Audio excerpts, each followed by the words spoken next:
Hello everybody. Foundation agri classes की इस बेहतरीन प्लेटफॉर्म पे आप सभी का स्वागत है। ये हमारी एक नई सीरीज चल रही है जिसका नाम है एग्ज़ाम की कार्बन कॉपी। इसमें हम एग्ज़ाम में आने वाले सारे प्रोबेबल क्वेश्चंस डिस्कस करते हैं हर एक टॉपिक का। Specially net genetics and plant breeding से रिलेटेड यह लेक्चर है।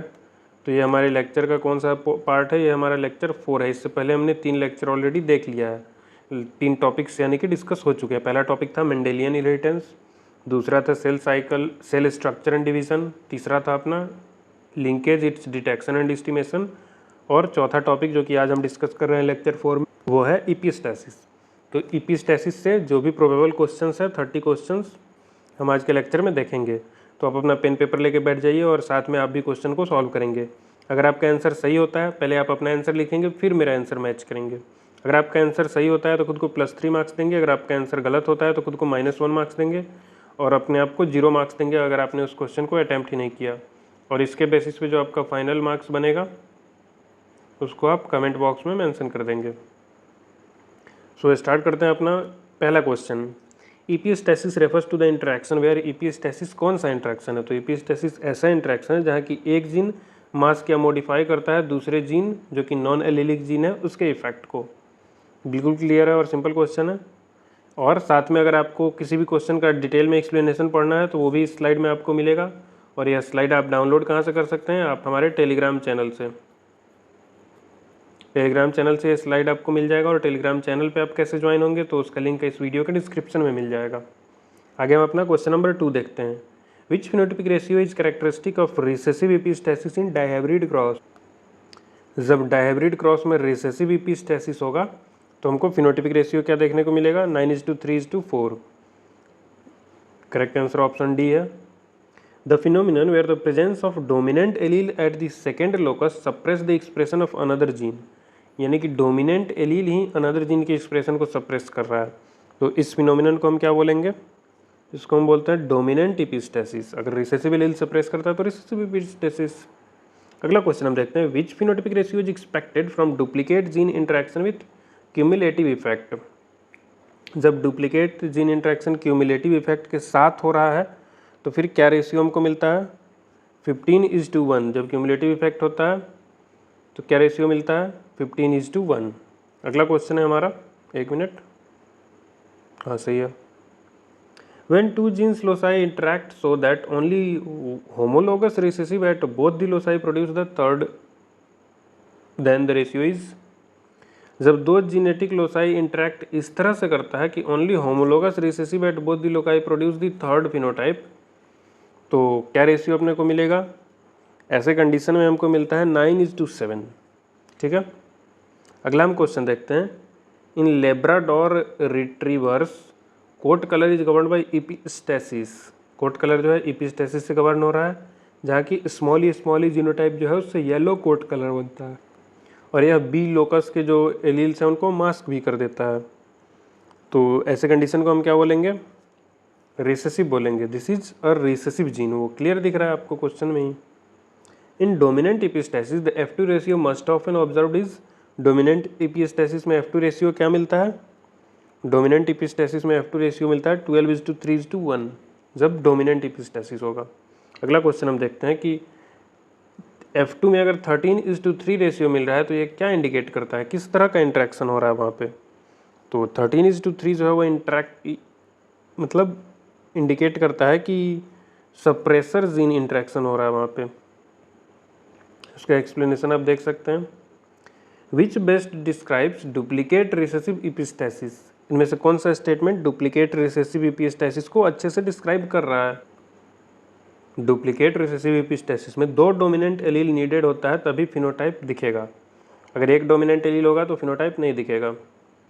The inheritance of flower colour of sweet pea, जिसे हम लेथाइरस ओडोरेटस बोलते हैं, उससे क्या रेशियो मिल रहा है? 9:7 रेशियो मिल रहा है। तो ये क्या चीज़ का एग्जाम्पल है? 9:7 रेशियो क्या बताता है?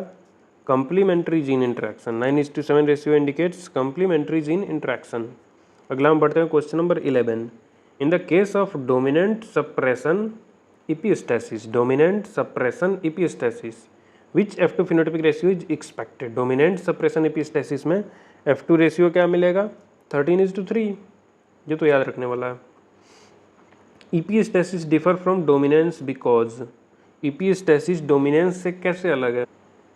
तो इपिस्टेसिस जो है वो नॉन एलिलिक इंटरेक्शन होता है और डोमिनेंस जो है एलिलिक इंटरेक्शन होता है। इपिस्टेसिस में हम नॉन एलिलिक यानी दूसरे जीन को इफेक्ट करते हैं और डोमिनेंस में सेम जीन के एक दूसरे एलील्स पे इफेक्ट होता है। अगला क्वेश्चन है हमारा, in which of the following does the presence of either dominant allele give the same phenotype giving a 15:1 ratio? कोई एक भी डोमिनेंट एलील हो तो सेम फिनोटाइप आएगा और जिस वजह से रेशियो जो होगा वो 15:1 आ जाएगा। तो ये 15:1 रेशियो क्या इंडिकेट करता है? Duplicate dominant epistasis. एक टेबल आप याद करेंगे, उसी में आपके सारे क्वेश्चन सॉल्व हो जाएंगे। Which of this statement about epistasis is false, यानी इनमें से कौन सा स्टेटमेंट इपिस्टेसिस के रिगार्डिंग जो लिखा हुआ है वो गलत लिखा हुआ है? तो यहाँ आपको क्लियर दिख रहा है, इपिस्टेसिस ऑलवेज सॉ 9:3:3:1 रेशियो, और इपिस्टेसिस में यही रेशियो नहीं मिलेगा, इसके अलावा कुछ भी मिल सकता है बट ये नहीं मिलेगा, तो ये स्टेटमेंट गलत हो गया। In a cross where phenotypic ratio in F2 is 9:6:1, what type of gene interaction is observed? एक ऐसा क्रॉस जिसमें F2 में 9:6:1 मिल रहा है, तो ये कौन सा इंटरेक्शन है? तो 9:6:1 इंडिकेट क्या करता है? Additive gene action. बिल्कुल सिंपल है। Bombay phenotype in human blood group is a classical example of, ये बॉम्बे फिनोटाइप जो है ह्यूमन ग्रुप में वो क्या चीज़ का एग्जाम्पल है? तो ये एग्जाम्पल है रिसेसिव इपिस्टेसिस का। इसमें ए और बी दोनों ही के एंटीजेंस मास्क हो जाते हैं। देख लो, एच होमोजाइगस रिसेसिव एच जो है वो एच लोकस पे प्रेजेंट होता है और इस वजह से कैपिटल ए और कैपिटल बी दोनों ही के एंटीजेंस मास्क कर दिए जाते हैं, मास्क कर देता है। Which ratio results when a dominant allele at one locus inhibits the effect of dominant allele at other locus? इस लोकस का डोमिनेंट एलील दूसरे लोकस के डोमिनेंट एलील के इफेक्ट को इनहिबिट कर दे रहा है, तो कौन सा रेशियो मिलेगा? 13:3 का रेशियो मिलेगा। अगला हम क्वेश्चन देखते हैं, which genetic interaction results in 3 phenotypes in the ratio 9:3:1? तो क्वेश्चन बिल्कुल सिंपल है कि 9:3:1 रेशियो कहाँ मिलता है? तो ये मिलता है एडिटिव इंटरेक्शन में। आंसर भी बिल्कुल सिंपल है। Which genotype will display the unique phenotype in 9:3:1 cross if recessive epistasis is present? तो इनमें से कौन सा जीनोटाइप जो है वो 9:3:1 रेशियो ही देगा अगर रिसेसिव एपिस्टेसिस प्रेजेंट है फिर भी? तो इसका करेक्ट आंसर है ऑप्शन सी।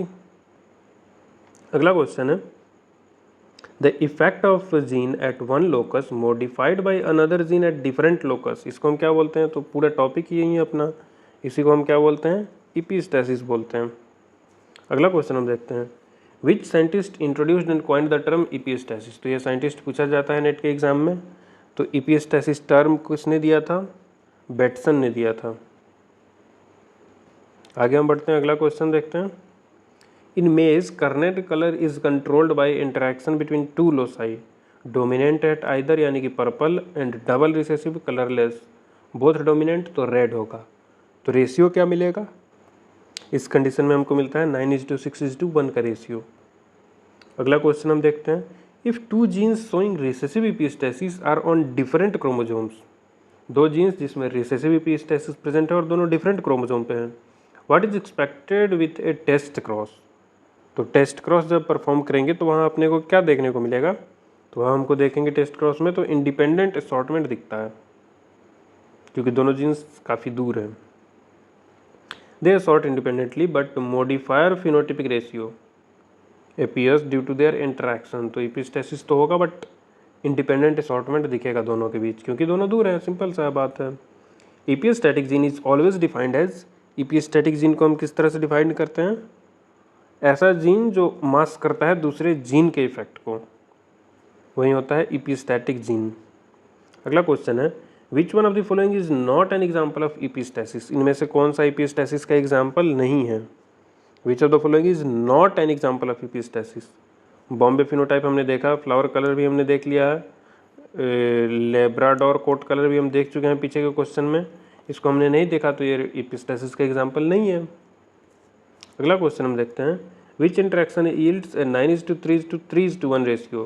तो ये तो अपना मेंडल वाला रेशियो है, तो ये कब आता है? ये तभी आ सकता है जब इपिस्टेसिस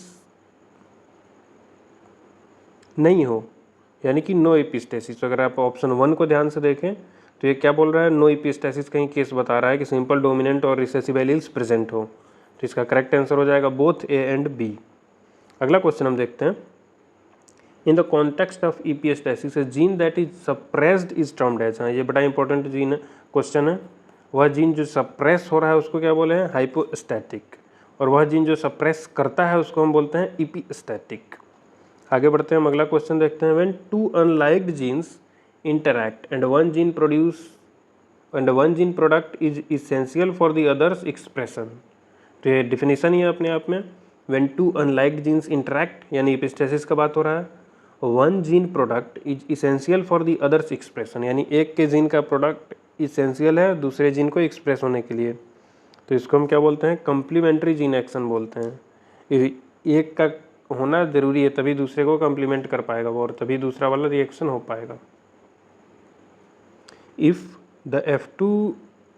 in F2 the ratio is 9:3:4, तो ये रेशियो हमको मिल गई इस चीज़ के लिए रहा है, कोट कलर ऑफ माइस के लिए। What type of gene interaction, यानी कि ये किसका एग्जाम्पल है, तो बड़ा सिंपल क्वेश्चन है, ये है रिसेसिव इपिस्टेसिस का एग्जाम्पल। आपको बस ये 7 रेशियोज याद कर लेने हैं और इपिस्टेसिस से रिलेटेड सारे क्वेश्चंस इजीली सॉल्व हो जाएंगे।